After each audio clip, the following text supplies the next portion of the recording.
बिहार में मजदूरों से ट्रेन का किराया लिए जाने की मुद्दे को लेकर राजनीति गरमाने लगी है। बिहार में मुख्यमंत्री नीतीश कुमार ने इस बात को लेकर बड़ा बयान दिया है।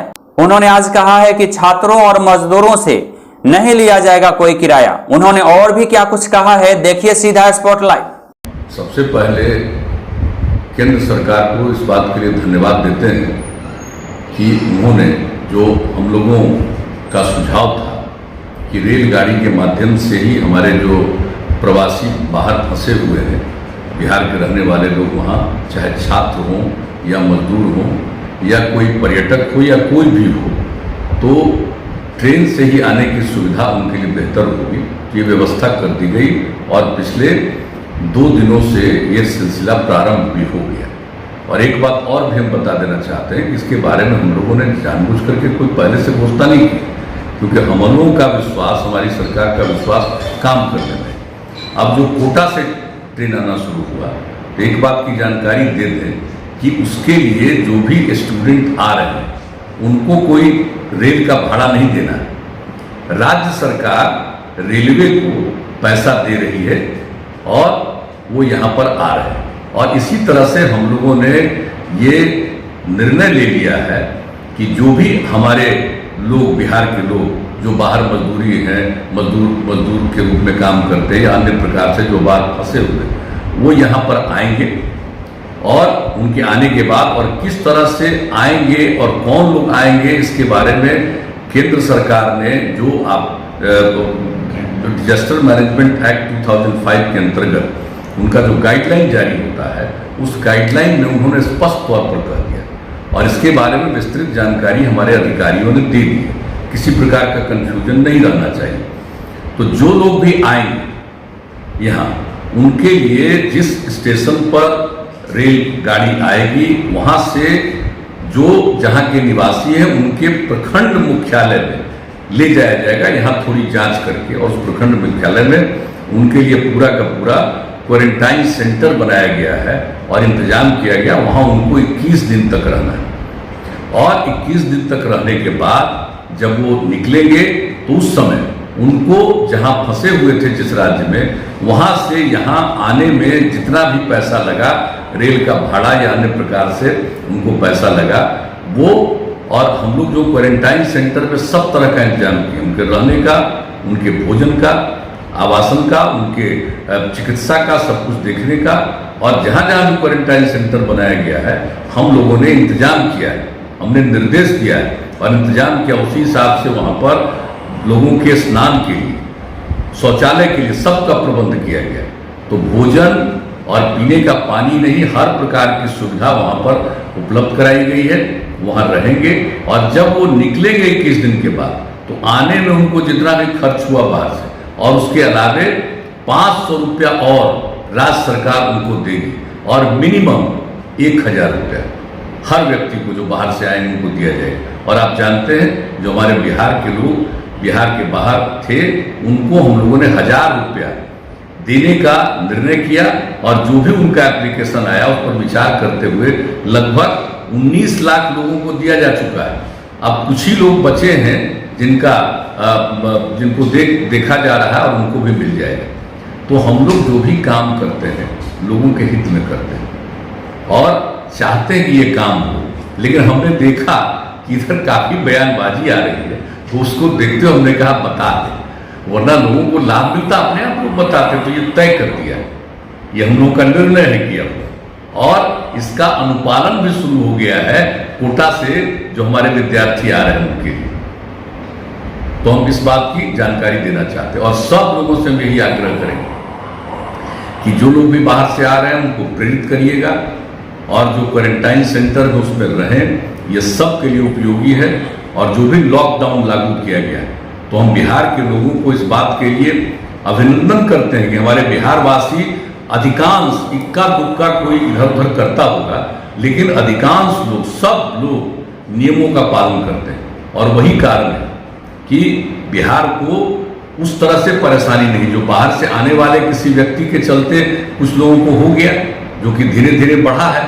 लेकिन कुल मिलाकर के यहाँ में जो यहाँ के लोगों में जो जागृति है, उसके कारण कम से कम लोगों पर असर पड़ा है। और इस प्रकार से हम लोग ये जो कोरोना वायरस है उस पर कामयाबी हासिल करेंगे। हम सब लोगों को सचेत रहना, मैं सब लोगों से पुनः अपील करूंगा, भयभीत होने की जरूरत नहीं, सजग रहने की जरूरत है। और अंततोगत्वा आप जान रहे हैं कि पूरे दुनिया में ये हो रहा है। ये सिर्फ कोई हम लोगों के यहाँ की बात नहीं, अनेक जगहों पर बड़े पैमाने पर देश का सबसे विकसित, दुनिया का सबसे विकसित देश अमेरिका में सब ज्यादा होगा। तो इसलिए इसको देखते हुए जो कुछ किया जा रहा है, सब लोगों से यही अपील है कि उसका अनुपालन करें और यही जनहित में है, सब लोगों के हित में। बिहार में डीजीपी गुप्तेश्वर पांडे लेंगे रेड जोन इलाके की व्यवस्था का जायजा। उन्होंने मीडिया कर्मियों से बातचीत करते हुए इस मामले में काफी कुछ बातें बताई हैं। कहा है कि कोरोना के बढ़ते संक्रमण को देखते हुए केंद्र सरकार ने राज्य के 5 जिलों को रेड जोन में रखा है। इसमें पटना के अतिरिक्त मुंगेर, बक्सर, रोहतास और गया जिला को शामिल किया गया है। इस बीच बिहार में कोरोना संक्रमितों की संख्या 500 के आंकड़े को पार कर गया। नए क्षेत्रों में कोरोना के फैलने के बाद राज्य सरकार ने लॉकडाउन को और सख्ती से लागू करने का निर्णय लिया है। बिहार के डीजीपी गुप्तेश्वर पांडे ने कहा है कि वे कल से बिहार के रेड जोन में प्रवेश करेंगे और यहां की व्यवस्था का खुद ही जायजा लेंगे। उन्होंने मीडिया कर्मियों से अभी बातचीत की और काफी कुछ बातें बताई हैं। आप भी सुनिए कि क्या कुछ खास उन्होंने बताया है। लोगों के इस तरह की अफवाह भी है कि लॉकडाउन 3 में बहुत सी छूटें हैं। मैं ये क्लियर कर देना चाहता हूँ कि आम आदमी के लिए लॉकडाउन 3 में किसी प्रकार की कोई छूट नहीं है। जैसे लॉकडाउन के पहले चरण में आपको घर में रहना था, कहीं बाहर नहीं निकलना था, उसी तरह से दूसरे चरण में भी आपको घर में रहना है, कहीं बाहर नहीं निकलना है, लॉकडाउन के नियम का पालन करना है। तीसरे चरण में पूरे राज्य को रेड जोन और ऑरेंज जोन में बांटा गया है। कोई भी ग्रीन जोन बिहार में नहीं है। रेड जोन में कोई एक्टिविटी नहीं, पहले बताया गया। कंटेनमेंट एरिया में कोई एक्टिविटी नहीं, पहले ही बता दिया गया है। ऑरेंज जोन में कुछ गतिविधियों की छूट दी गई है, जिसका विस्तार से प्रचार प्रसार हुआ है, अखबारों में भी निकला है। वहां कुछ जिला प्रशासन जो तय करेगा, वो कुछ जरूरी दुकानें खुल सकती हैं, कंस्ट्रक्शन की एक्टिविटी अलाउड रहेगी। मनरेगा, जल जीवन हरियाली, नल, बहुत सारी सरकारी योजनाएं शुरू होंगी। लेकिन फिर रिपीट करता हूं कि आम आदमी के लिए कोई छूट नहीं है। प्राइवेट जो ऑफिसेस हैं उसमें 30% लोगों को जाने की इजाजत दी गई है। इसका मतलब रोड पर गाड़ी देखकर या मोटरसाइकिल देखकर आम आदमी को ये नहीं समझना चाहिए कि अब तीसरे चरण में हमको भी जाने की आजादी है।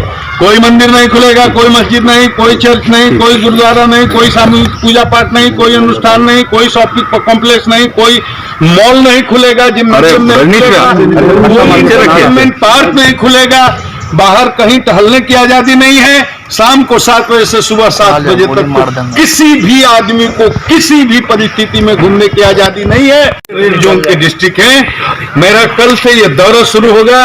मैं सारे रेड जोन में जाऊंगा, वहां की व्यवस्था का निरीक्षण करूंगा, अपने पुलिसकर्मियों का मनोबल बढ़ाऊंगा।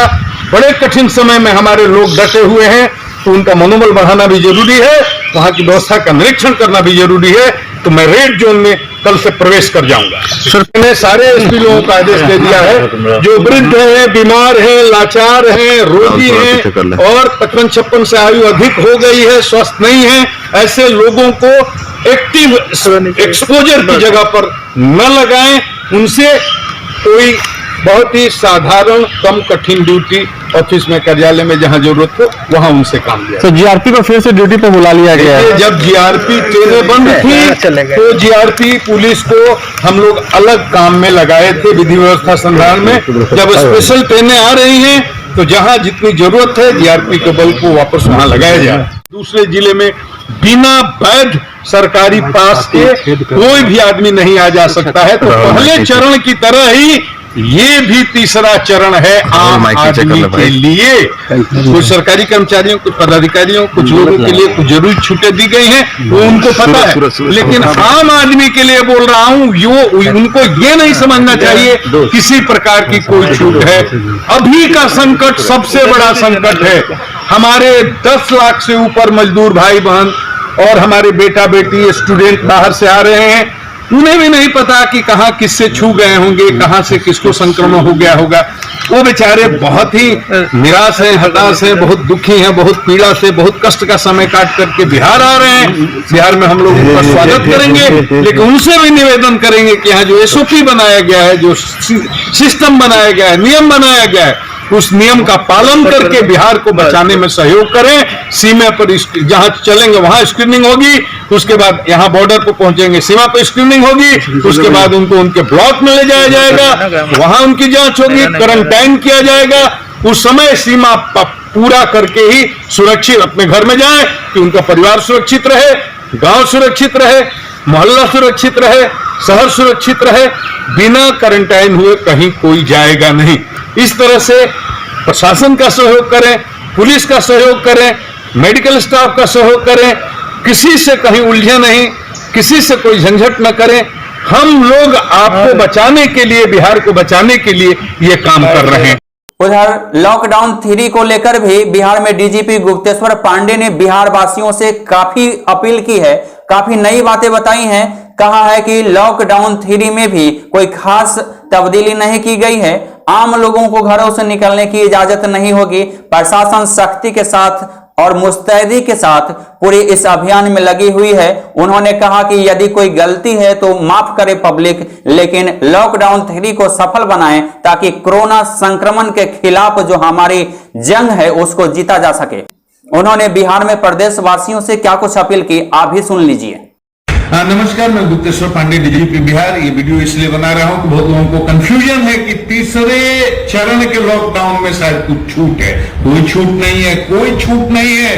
तीसरे चरण का लॉकडाउन भी वैसे ही है जैसे पहले चरण का लॉकडाउन था। आम आदमी के लिए कोई छूट नहीं है। केवल ऑरेंज जोन में कुछ कंस्ट्रक्शन एक्टिविटीज, कुछ सरकारी कामकाज के लिए अलाउ किया गया है।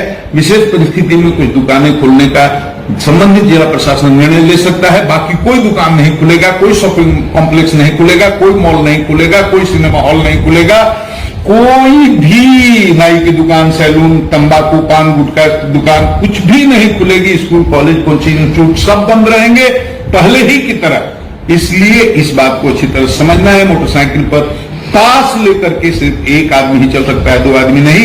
और पास लेकर के गाड़ी में भी बहुत जरूरी काम से कहीं जाना हो तो ड्राइवर के अलावा सिर्फ 2 आदमी बैठेंगे, इससे ज्यादा आदमी बैठ ही नहीं सकता। एक स्टेट से दूसरे, एक जिले से दूसरे जिले में तो आप जा ही नहीं सकते बिना पास के। बहुत जरूरी होने पर मेडिकल ग्राउंड पर आपको पास इशू होगा, लेकिन उसमें भी ख्याल रहे ड्राइवर के अलावा सिर्फ 2 आदमी। और छूट किसको है? सभी प्रकार के मालवाहक वाहन चलेंगे, सामग्री ढोने वाले वाहन चलेंगे, और रक्षा सुरक्षा संबंधी आपातकालीन सेवाएं चालू रहेंगी और आवश्यक सेवाएं चालू रहेंगी जैसे पहले चालू थी। मजदूर भारी संख्या में आ रहे हैं, हमारे भाई बाहर से बहुत परेशानी से आ रहे हैं। बहुत परेशानी, बहुत कष्ट को उन्होंने भोगा है, झेला है। उनकी पीड़ा से हम अवगत हैं। उनसे हाथ जोड़कर प्रार्थना करते हैं कि यहाँ जो व्यवस्था बनी है उसके अनुसार सहयोग करेंगे। सीमा पर आएंगे, उनकी स्क्रीनिंग होगी, उनके खाने पीने की बहुत ही अच्छी व्यवस्था है। सम्मान के साथ उनको उनके ब्लॉक में ले जाया जाएगा। वहां क्वारंटाइन सेंटर बना है, वहां वो रहेंगे, खाएंगे, पिएंगे, और जितने समय तक का समय बिताना है उतना बिता करके सुरक्षित अपने घरों को जाएंगे। इसमें पुलिस प्रशासन का, डॉक्टर का, स्वास्थ्य सेवा से जुड़े हुए सभी कर्मचारियों का पूरा सहयोग करेंगे। कहीं विवाद नहीं, कहीं झंझट नहीं। हमारे लोग भी बहुत कठिन परिस्थितियों में जान जोखिम में डाल करके काम कर रहे हैं। आपके प्रति पूरी हमदर्दी है, लेकिन हम आपको बचाने के लिए, बिहार को बचाने के लिए, इस देश को बचाने के लिए हम आप पर ये जागृति कर रहे हैं। हमें माफ कर देंगे, लेकिन हमारा सहयोग करेंगे। बेटे बेटियां, छात्र छात्राएं देश के कोने कोने से आ रहे हैं। वो भारत के भविष्य हैं, भारत की तकदीर हैं, बिहार के आन बान शान हैं। उन्हें तो बहुत ही मर्यादा का, बहुत ही अनुशासन का पालन करना है।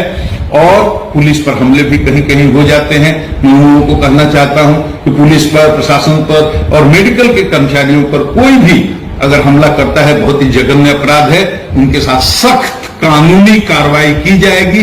सैकड़ों लोगों को जेल में भेजा गया है और बाद में उनका गुंडा पंजी में भी नाम लिख दिया जाएगा, ताकि आगे के लिए उनको बहुत परेशानी हो। और उसी तरह से सोशल मीडिया पर गलत पोस्ट करने वाले, सांप्रदायिक दंगा या फसाद की स्थिति पैदा करने वाले, नफरत फैलाने वाले जो पोस्ट करेंगे, सैकड़ों लोगों को हमने जेल भेज दिया। आप दिल्ली में हो, मुंबई में हो, अहमदाबाद में हो, देश के किसी कोने में हो, लेकिन इस तरह का पोस्ट अगर करते हैं मुकदमा होगा, आपको आज न कल पकड़ा जाएगा, गुंडा रजिस्टर में आपका नाम दर्ज होगा, आपका चार्जशीट करेंगे, स्पीडी ट्रायल कराएंगे। सांप्रदायिक सद्भाव को किसी भी हालत में बिहार में बिगड़ने नहीं दिया जाएगा। यह वीरों की धरती है, शांति की धरती है, अहिंसा की धरती है, बलिदानियों की धरती है। ये पीरों मौलवियों और साधु संतों ऋषि मुनियों की धरती है।